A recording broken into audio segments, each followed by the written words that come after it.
আসসালামু আলাইকুম। আজকে মেজর ডালিম হয়ে বাংলাদেশের সেনাবাহিনীর প্রধান বাংলাদেশের মানুষের মুক্তি ঘোষণা করলেন।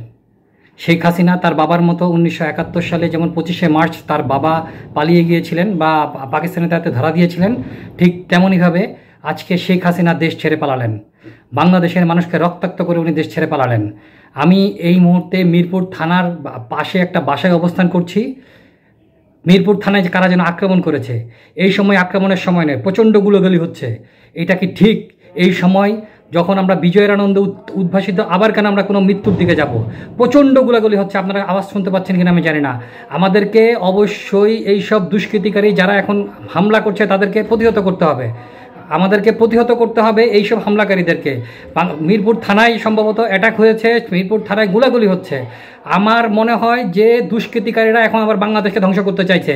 এটা হতে পারে বর্তমানে আওয়ামী লীগ সরকারের কেউ, এটা হতে পারে ভারতীয় কোনো এজেন্ট, এটা হতে পারে কোনো বর্তমানে সুযোগ সুবিধা নেওয়া কোনো দুষ্কৃতিকারী।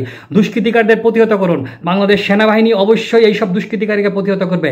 থানায় অ্যাটাক হলে এটা আমার সম্পদ, বাংলাদেশের কোনো সম্পদ ধ্বংস করা যাবে না। গণভবনে যারা অ্যাটাক করেছে তারা ভুল করেছে। গণভবন আমার সম্পদ, আমার সম্পদ ধ্বংস করা যাবে না।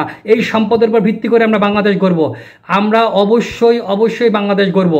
অবশ্যই এখন এই মুহূর্তে এই সব দুষ্কৃতিকারীদের প্রতিহত করতে হবে। প্রত্যেকটা লোককে আমরা বলছি, যারা রাস্তায় আছেন, যেখানে আছেন, সাবধানে থাকুন। রাস্তায় গুলাগুলি হচ্ছে, যে কোনো সময় গুলি খেয়ে মারা যাবেন। দুষ্কৃতিকারীরা সুযোগ নিচ্ছে। বাংলাদেশ সেনাবাহিনী অবশ্যই দুষ্কৃতিকারীদের দমন করবে।